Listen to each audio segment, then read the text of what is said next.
Good morning and a warm welcome to this Google Hangout on the occasion of National Education Day. We are at the Google office. My name is Ashish Mittal, and today I feel privileged to invite eminent academician and chairman of AICT, Professor S.S. Mantha, to share his views on the National Education Day. Over to you, Professor. Thank you. Dear students, faculty, friends, ladies and gentlemen, I am extremely happy today to be addressing you all on such an important day as the National Education Day. Maulana Abul Kalam Azad, incidentally we are celebrating the 125th birth anniversary, was born on the 11th November 1888. He was a scholar and an educationist. Following India's independence, he became the first Minister of Education in the Indian government. In 1992, he was posthumously awarded India's highest civilian award, the Bharat Ratna. He is commonly remembered as Maulana Azad, meaning learned man. His contribution to establishing the Education Foundation in India is recognized by celebrating his birthday as National Education Day across India. It certainly is my good fortune that I have this opportunity to be interacting with you all on this momentous day. Maulana Azad rose to prominence through his work as a journalist, publishing works critical of the British Raj and espousing the causes of Indian nationalism. Maulana Ji became the leader of the Khilafat movement, during which he came in close contact with the father of our nation, Mahatma Gandhiji. Maulana Ji committed himself to Gandhiji's ideals, including promoting Swadeshi movement and the cause of self-rule in India. In 1923, at an age of 35, he became the youngest person to serve as the president of the Indian National Congress. Maulana Azad emerged as one of the most important national leaders of the time, prominently leading the causes of Hindu-Muslim unity as well as espousing secularism and socialism. As India's education minister, Maulana Ji oversaw the establishment of a national education system with free primary education and modern institutions of higher education. He is also credited with the establishment of the Indian Institute of Technologies and the foundation of the Education Commission. Maulana Azad masterminded the creation of national programs of school and college construction and spreading the enrollment of children and young adults into schools to promote universal primary education. Elected to the lower house of the Indian Parliament, the Lok Sabha in 1952 and again in 1957, Maulana Ji supported the socialist, economic and industrial policies as well as the advancing social rights and economic opportunities for women and underprivileged citizens of our country. In 1956, he served as president of the UNESCO General Conference held in Delhi. Maulana Ji spent the final years of his life focusing on writing his book, India Wins Freedom, an exhaustive account of India's freedom struggle and its leaders, which was published in 1957. In the connected world where we live, it is imperative that education is treated as the only glue that can ensure the world flourishes. Education is the best practice that can happen in one's life. It should teach us humility and benevolence and a clarity of mind and purpose, values as espoused by Maulana Azad. In today's education space, private, public and governmental participation is steadily increasing. Forecasts suggest that if current patterns of participation continue, more than 30% of today's school dropouts and passing out will experience higher education in 10 years from now. a GER, gross enrollment ratio, of about 19% would certainly need to be revisited, and the government's endeavor to push it as high as 30% is indeed noble. I'm sure Maulana Azad would have wished a figure of 50% GER in probably the next 15-20 odd years, as he always believed in higher education to shape individual lives, the economy, and the society. We need to empower the youth with education that promotes knowledge and promotes meaningful employment. Today, the three foremost aspects of education, as we understand the contribution of the Maulana to education, are the student, the faculty, and the institution. If there were a way to plot these three properties individually and then have a map that plots all the institutions on a single page, it shall enable us to develop a credible system of rating. Drawing up a median and then identifying need gaps in colleges that remain below the median will help us improve the performance of the colleges and reduce the base area of the education pyramid. Indeed, there are underlying layers that form the crux of each of the above aspects. Access with quality education to all is what Maulana Ji believed all his life. The aspiration mapping, if defined for the student, would be financial, regional, and aspirational. For the faculty, it would be financial, regional, innovational, and aspirational. For an institution, it would be the ability to create impact in its local vicinity, national and global realms, promote research, retain faculty, and consistently outperform its outturn each year.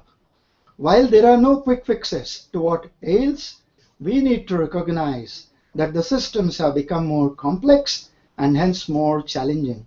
The most challenging is to ensure that the produce from the colleges hits the ground running to meet employment and opportunity. Just as there is a method of forecasting GDP and growth and use available data around FDI, industrial farm outputs, and service industry, similarly, the output of students and skills can be planned to meet such development midway. For that, truly, would be the exacting of the demographic dividend and the reiteration of the values of the Maulana Ji. A country blessed with great numbers of youth in productive age can also be severely undercut if they are not in the mainstream. An example would suffice the seriousness of this statement. Over 50% of youth, amounting to 25 million, fail between 10th, 11th, and 12th grade and probably out of the education scene forever after that. We need to revisit the emphasis laid by Maulana Azad on vocational education to address this problem.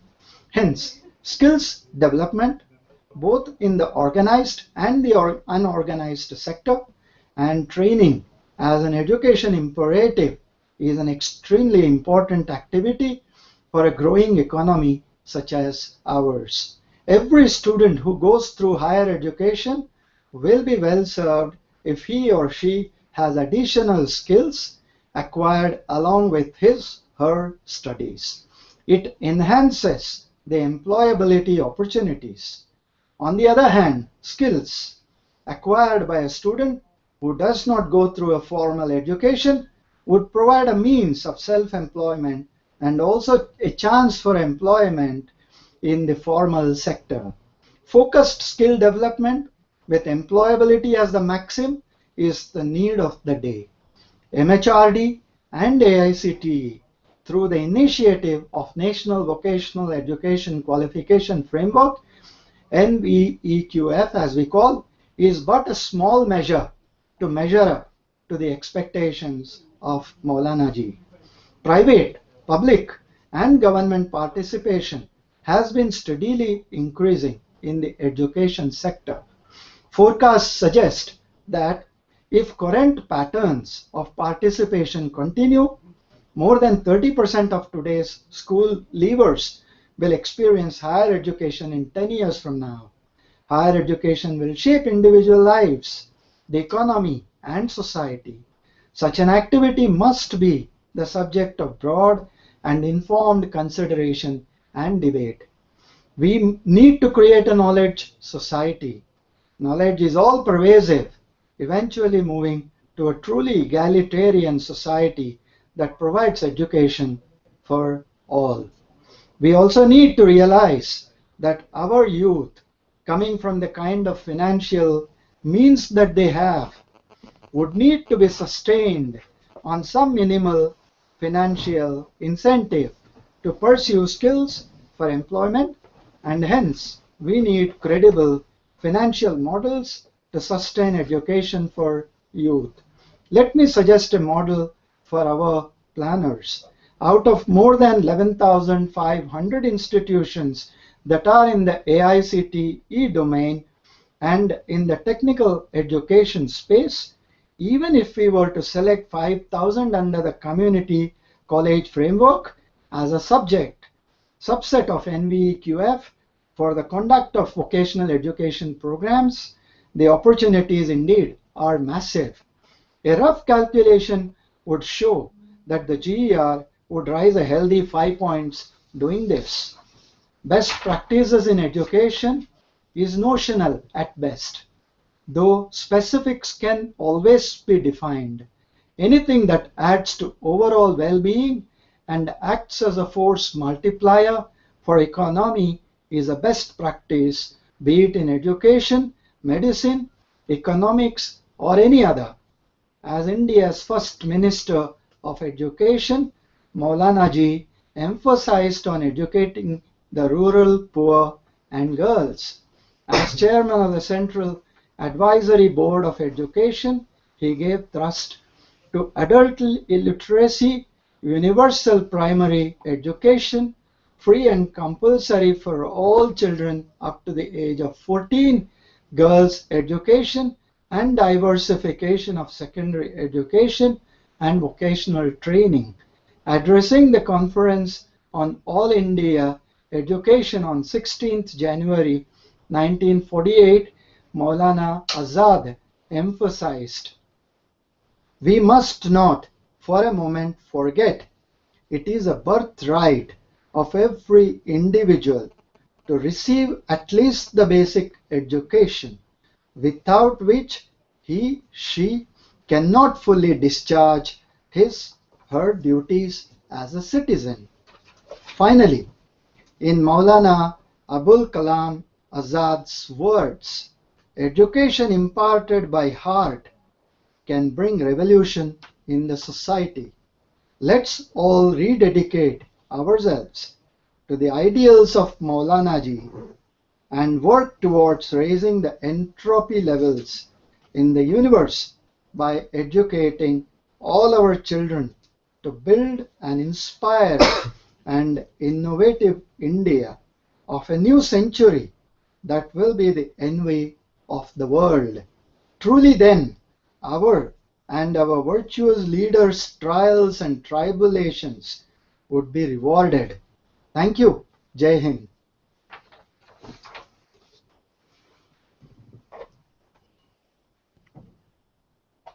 Thank you, sir. Thank you for such a nice speech. It was an enlightened sheet, and I would like to now invite and probably discuss some of the questions which we have got from the pre-registration around the National Education Day. The first one actually comes from Krishna Institute of Engineering and Technology, Ghaziabad. The question is being asked by Professor Pandey on what is the importance of the National Education Day. See, we need to look at the ideals as exposed by Maulana Ji, that is education for all, and skilling as a very important aspect of education today. In fact, if we look at like I said in my speech, 25 million students go to college and 25 million students drop out. And dropping out is most of the time because of financial incapability of the student to support himself, and also the current lack of interest in the current kind of education. So therefore, National Education Day assumes importance in the fact that we reiterate the values of all our leaders and put in place such methods and methodologies which will allow education for all. In that sense, RT is a great achievement. And I believe the same should be extended to higher education as well, and at some point of time. And in doing so, we need to create a parallel path of education system in terms of skill building and vocational education. And the government and AICT on its behalf doing this on National Education Day and exposing those values is extremely important. Thank you, sir. The second question comes from the RD Engineering College. The question is being asked by Professor Paliwal, sir. Professor asks, what is your view about the employability of the students, sir?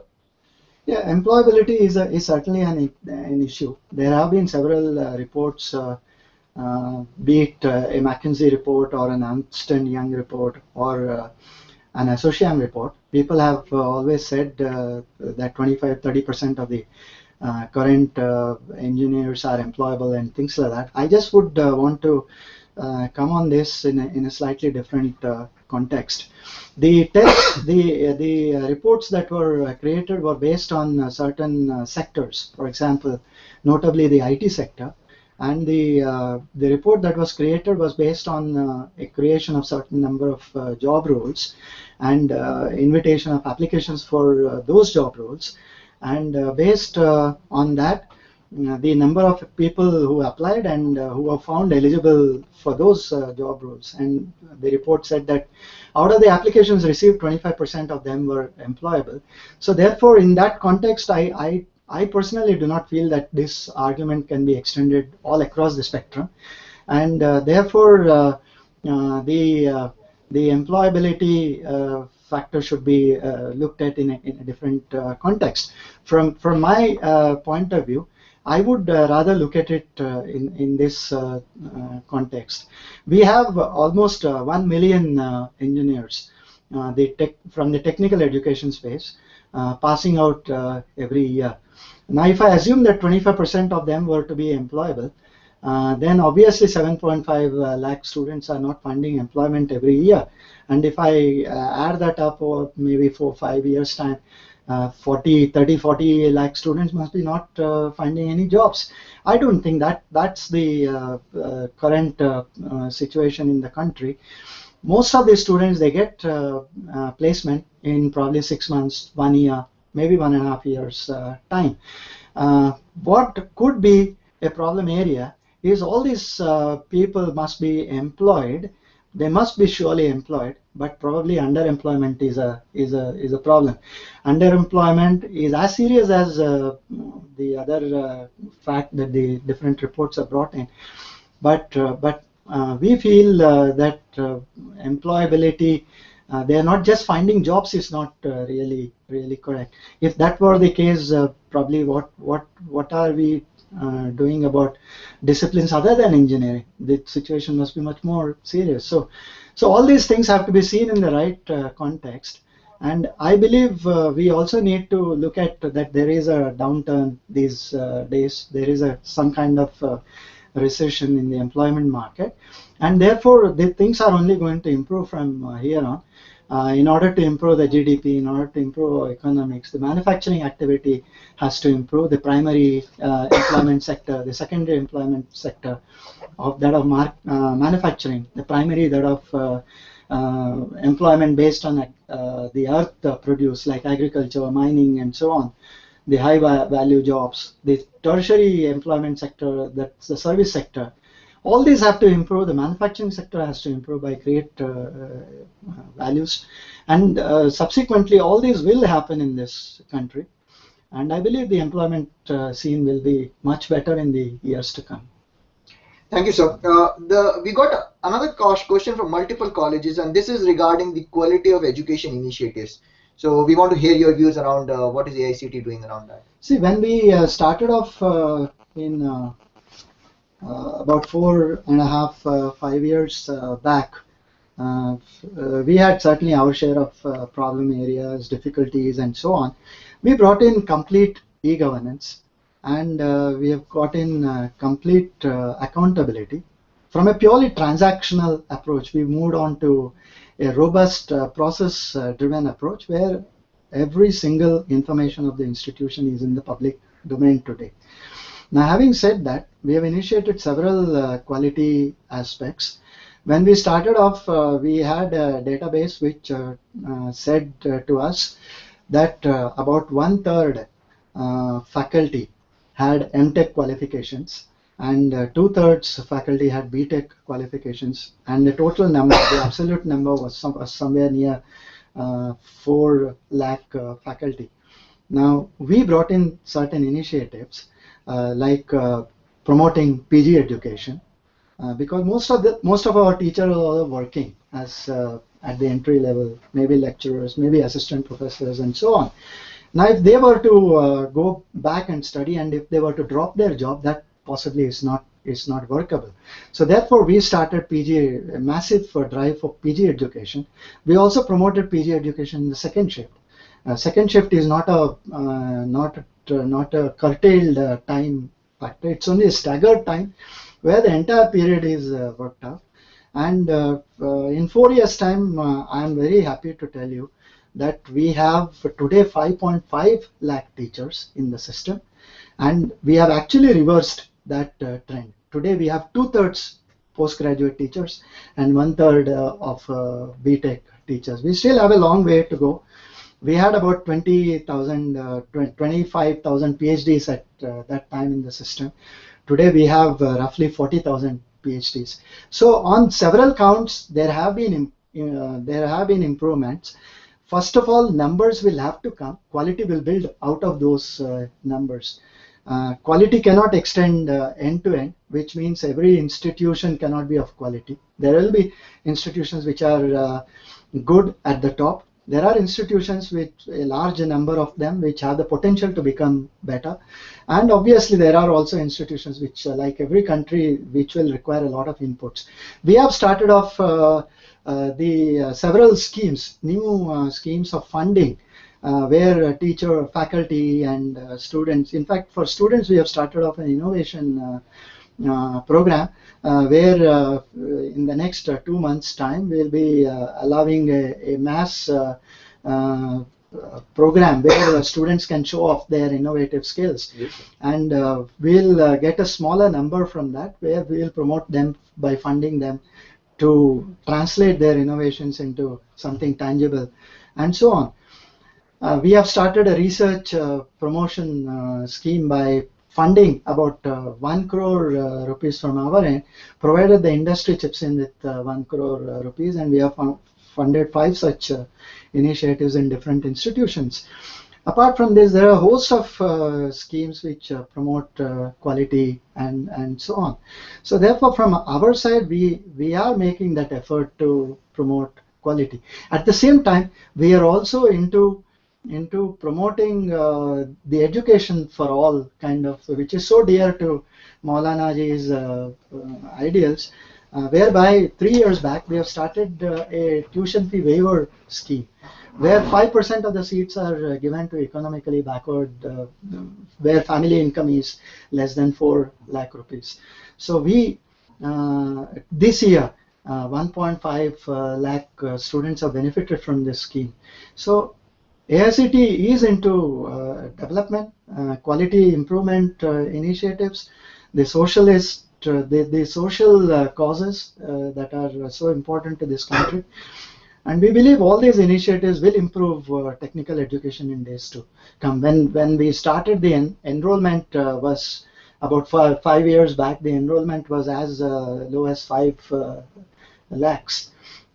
Today, I'm extremely happy to say that this year our enrollment in technical education was 1.26 million. That's huge, sir. So that's a huge. It's more than double.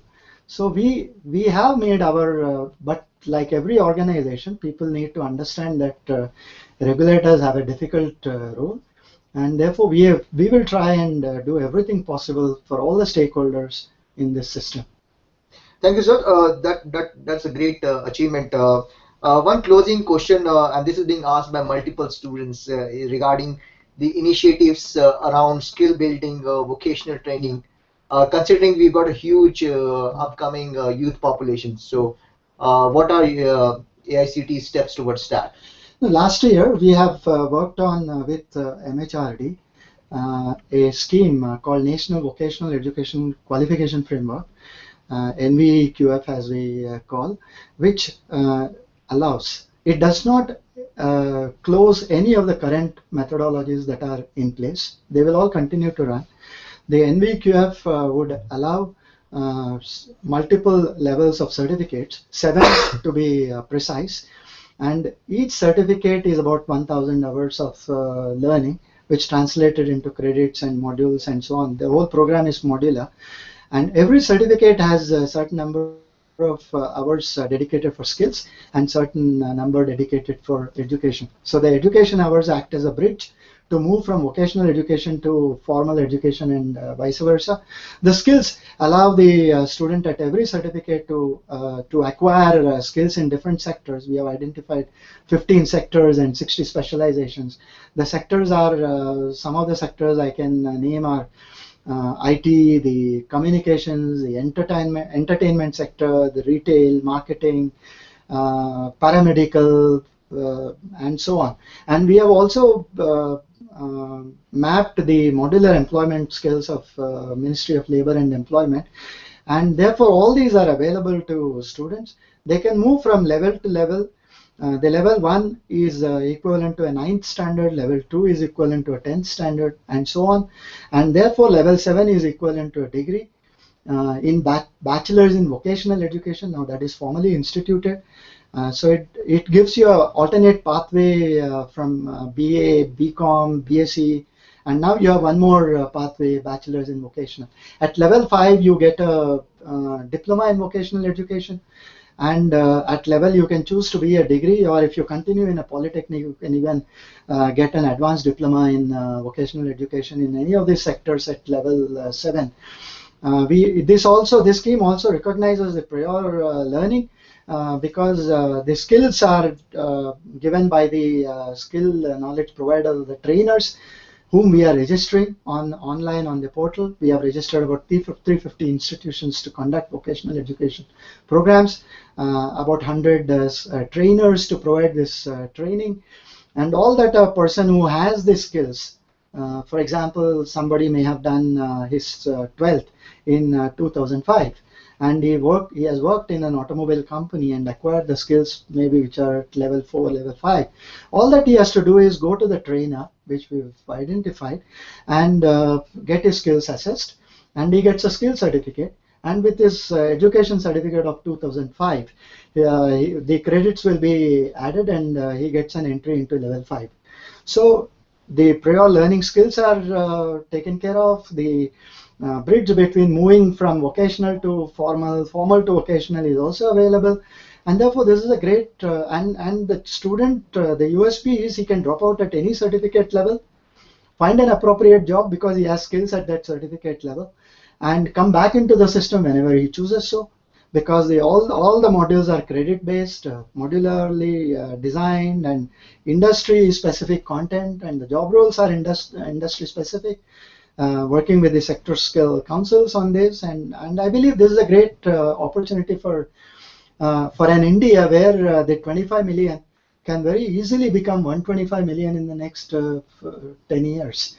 So that's a great achievement, because the demographics points out to the fact that we'll be the youngest nation in terms of the youth numbers, where the estimation is that almost half the population will be below the age of 30 by 2022, and so on. Now that's going to be a huge challenge if the formal system cannot adapt itself to the numbers and their demands, and the formal education in the way it is proposed today may not also meet neither the demand nor the expectations. So therefore we believe that the whole effort of vocational education should be absolutely driven in a mission mode, and the government's efforts in that certainly should be lauded. Thank you, sir. Thank you so much for these great insights. I think this is a great occasion.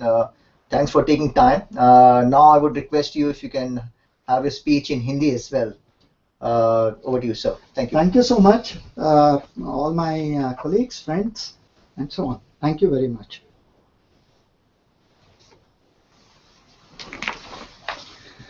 प्रिय छात्रों, संकाय सदस्यों, मित्रों, देवियों और सज्जनों, राष्ट्रीय शिक्षा दिवस के रूप में मनाए जाने वाले एक अत्यंत महत्वपूर्ण दिवस के अवसर पर आज आप सभी को संबोधित करते हुए मुझे अत्यंत हर्ष का अनुभव हो रहा है।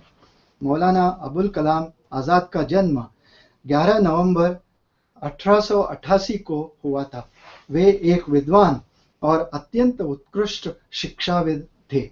भारत की स्वाधीनता के पश्चात उन्होंने भारत सरकार में शिक्षा मंत्री के पद को सुशोभित किया। 1992 में उन्हें मरणोपरांत भारत के सर्वोच्च नागरिक सम्मान भारत रत्न से भूषित किया गया। वे मौलाना आज़ाद के नाम से लोकप्रिय है, जिसका अर्थ है विद्वत व्यक्ति।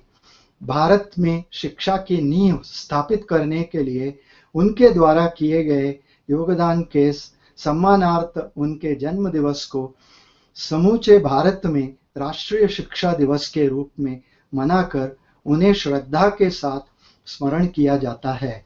यह निस्संदेह ही मेरा सौभाग्य है कि मुझे इस महत्वपूर्ण दिवस के उपलक्ष्य में आपके साथ वार्तालाप करने का यह सुअवसर प्राप्त हुआ है। मौलाना आज़ाद ने एक पत्रकार के रूप में किए गए अपने कार्यों से उत्कृष्टता हासिल की और ब्रिटिश राज की आलोचना करते हुए उन्होंने अनेक लेख प्रकाशित किए तथा जनता में भारतीय राष्ट्रीयवाद की भावना को प्रोत्साहित किया।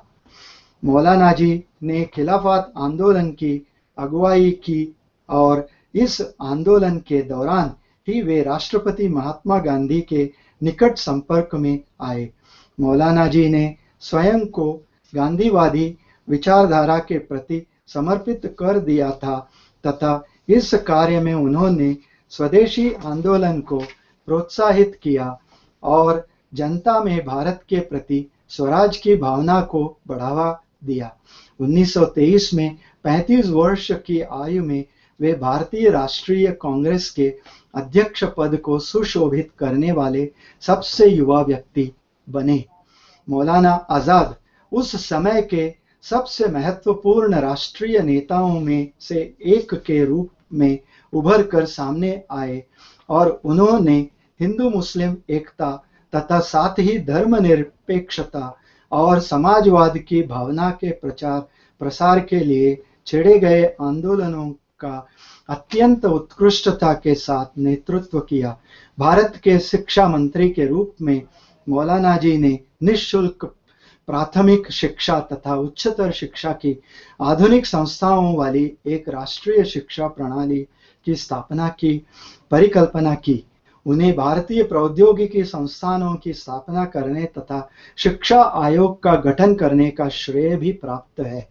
मौलाना आज़ाद ने सार्वभौमिक प्राथमिक शिक्षा को प्रोत्साहित करने के लिए विद्यालयों और महाविद्यालयों का निर्माण करने तथा विद्यालयों में बालकों और युवा वयस्कों के नामांकन में तेजी लाने के लिए राष्ट्रीय कार्यक्रमों की शुरुआत करने की अवधारणा तैयार की और उसे मूर्त रूप प्रदान किया।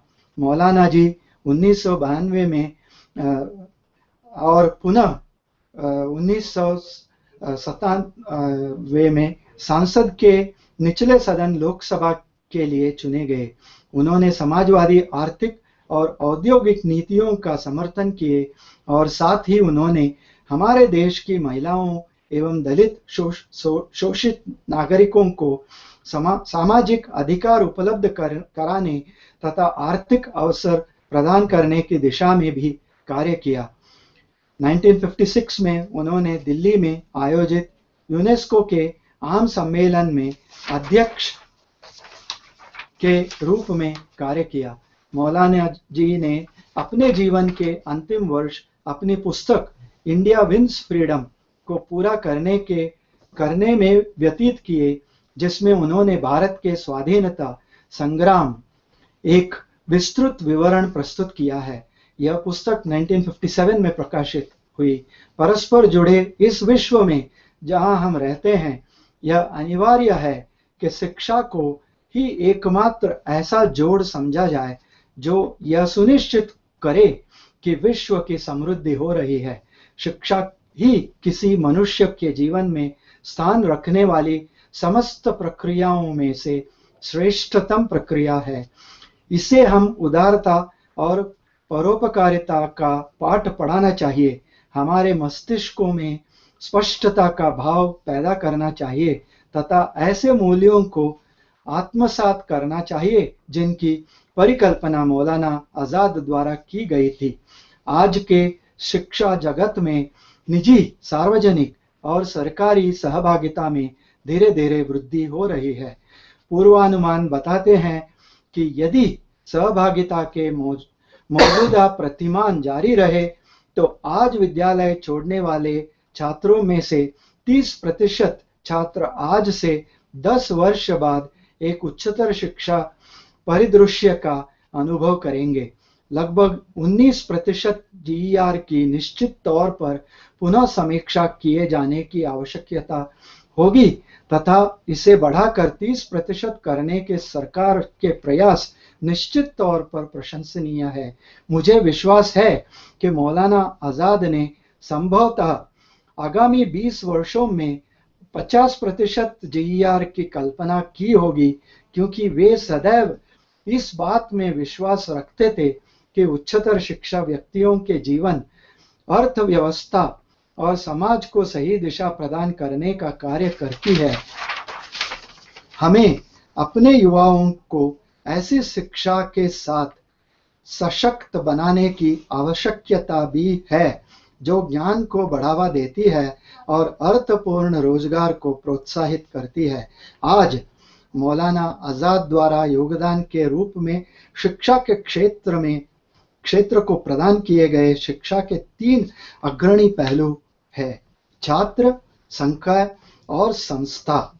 यदि इन 3 विशेषताओं को अलग अलग आलेखित करने का कोई मार्ग होता और तब हमारे पास एक ऐसा मानचित्र होता जिसमें इन सभी संस्थानों को एक ही पृष्ठ में आलेखित किया जा सकता, तो उससे हम एक उत्कृष्ट दर्जे की विश्वसनीय प्रणाली विकसित करने में समर्थ होते।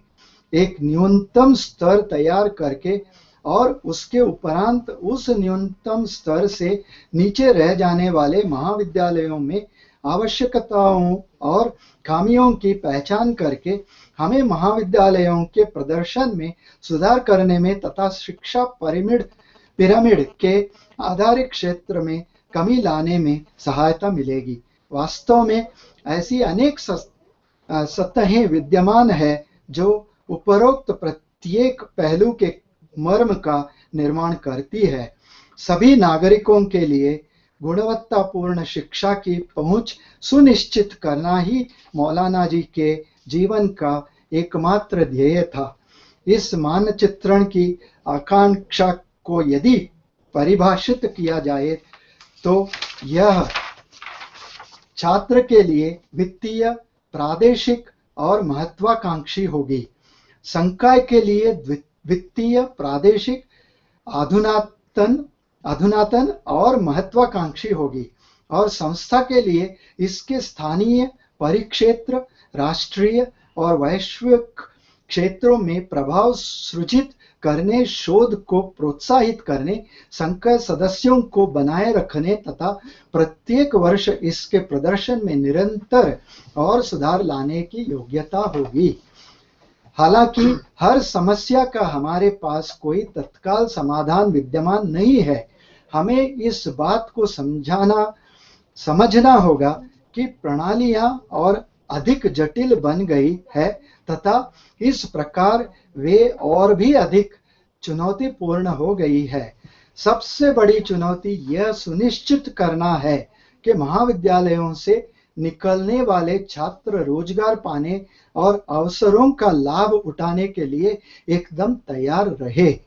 जैसे हमारे पास सकल घरेलू उत्पादन और विकास का पूर्वानुमान लगाने तथा एफडीआई औद्योगिक कृषि उत्पादन और सेवा उद्योग से प्राप्त होने वाले आंकड़ों का प्रयोग करने की पद्धति विद्यमान है, ठीक उसी प्रकार विकास को बीच में ही हासिल करने के लिए छात्रों की क्षमताओं और कौशलों के विकास के लिए भी योजना बनाई जा सकती है।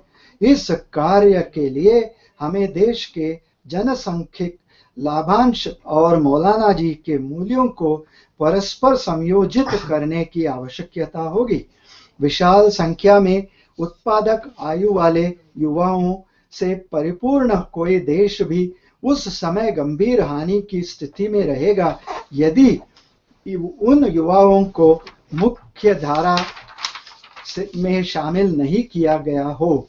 इस कथन की गंभीरता को दर्शने के लिए एक उदाहरण पर्याप्त होगा। 250 लाख युवाओं में से 50% से अधिक युवा 10वीं, 11वीं और 12वीं कक्षाओं में अनुत्तीर्ण रहते हैं और उसके बाद संभवतः वे शिक्षा के परिदृश्य से हमेशा के लिए बाहर हो जाते हैं।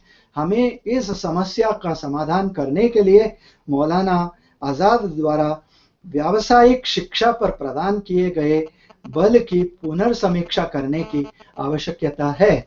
अतः संगठित और गैर संगठित दोनों ही क्षेत्रों में कौशल विकास तथा शिक्षा की अनिवार्यता के रूप में प्रशिक्षण हमारे देश की ही भांति किसी भी विकासशील अर्थव्यवस्था के लिए एक अत्यंत महत्वपूर्ण क्रियाकलाप है। उच्चतर शिक्षा प्राप्त करने वाला प्रत्येक छात्र उस स्थिति में बेहतर रूप से तैयार होगा यदि वह अपने अध्ययन के साथ साथ कोई अतिरिक्त कौशल भी अर्जित करता है। यह रोजगार के अवसरों में भी वृद्धि करता है। दूसरी ओर औपचारिक शिक्षा हासिल न करने वाले किसी छात्र द्वारा हासिल किया गया कौशल उसे स्वरोजगार का साधन और साथ है औपचारिक क्षेत्र में रोजगार का अवसर प्रदान करता है। नीति के तौर पर रोजगार परकता के साथ संकेंद्रित कौशल विकास आज के समय की मांग है। NVEQF की पहल के माध्यम से मानव संसाधन विकास मंत्रालय और अभातशिपा द्वारा मौलाना जी की आकांक्षाओं को साकार करने की दिशा में एक विनम्र प्रयास किया गया है। शिक्षा के क्षेत्र में निजी, सार्वजनिक और सरकारी भागीदारी में धीरे धीरे वृद्धि हो रही है।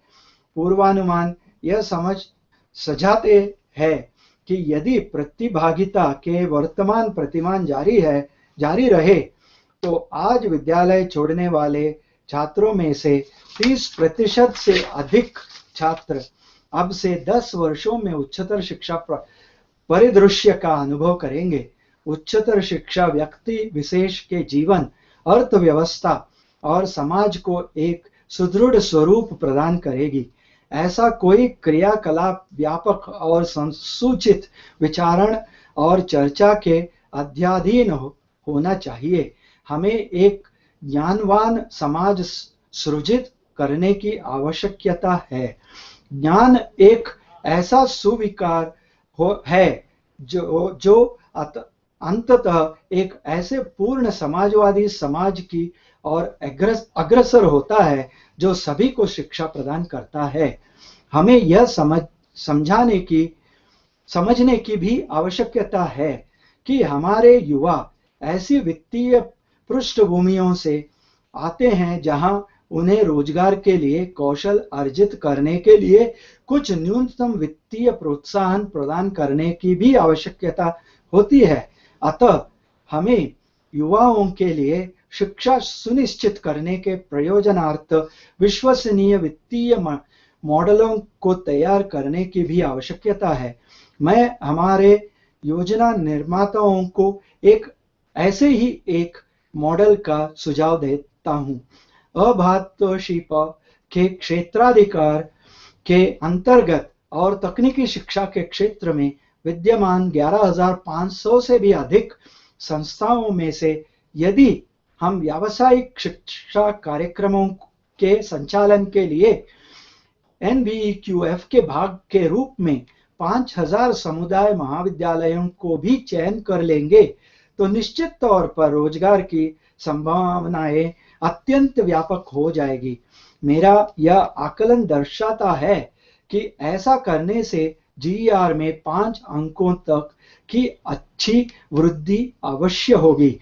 शिक्षा में श्रेष्ठ प्रक्रियाएं वस्तुतः एक परिकल्पना ही है, हालांकि उनकी विशिष्टताओं को सदैव ही परिभाषित किया जा सकता है। जो बात इसकी समग्र कुशलता में सुधार लाती है और अर्थव्यवस्था के लिए उत्कृष्ट उत्प्रेरक के रूप में कार्य करती है, वो एक श्रेष्ठ प्रक्रिया है, चाहे वह शिक्षा में हो, औषधीय अर्थव्यवस्था में हो या किसी अन्य क्षेत्र में हो। भारत के प्रथम शिक्षा मंत्री के रूप में मौलाना जी ने ग्रामीण निर्धनों और बालिकाओं को शिक्षा प्रदान करने पर बल दिया।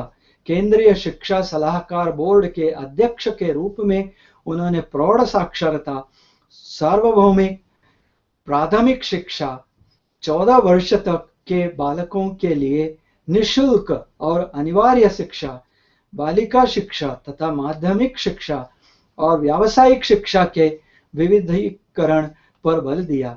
16 जनवरी 1948 को अखिल भारतीय शिक्षा सम्मेलन को संबोधित करते हुए मौलाना आजाद ने इस बात पर बल दिया था कि हमें इस बात को एक क्षण के लिए भी नहीं भूलना चाहिए कि न्यूनतम बुनियादी शिक्षा प्राप्त करने प्रत्येक व्यक्ति का जन्मसिद्ध अधिकार है, जिसके बिना वह एक नागरिक के रूप में अपने कर्तव्यों का पूर्णतः निर्वहन नहीं कर सकेगा। अंत में मैं मौलाना अबुल कलाम आजाद के इन शब्दों को दोहराना चाहूंगा कि हृदय से प्रदान की गई शिक्षा समाज में क्रांति ला सकती है। आइए हम स्वयं को मौलाना जी के आदर्शों के प्रति पुनर्समर्पित करें और नई शताब्दी में एक ऐसे उत्प्रेरित और अभिनव भारत का निर्माण करने के लिए आप अपने समस्त बालकों को शिक्षा प्रदान करके ब्रह्मांड में उत्कृष्ट माप के स्तरों को ऊंचा उठाने की दिशा में कार्य करें, जो विश्व के लिए ईर्ष्या का विषय हो। केवल तभी हम तथा हमारे ओजस्वी नेताओं द्वारा इस निमित्त झेले गए कष्टों और तकलीफों को सही मायनों में सम्मान प्रदान किया जा सकेगा। धन्यवाद। जय हिंद। आपका यहाँ पर आना सर और इतने विचार व्यक्त करने के लिए बहुत बहुत धन्यवाद। और thank you so much for coming, and all these videos will be available on YouTube for later viewing. Thank you. Thank you. It's been my pleasure coming here and talking to all my stakeholders. Thank you for the opportunity. Thank you.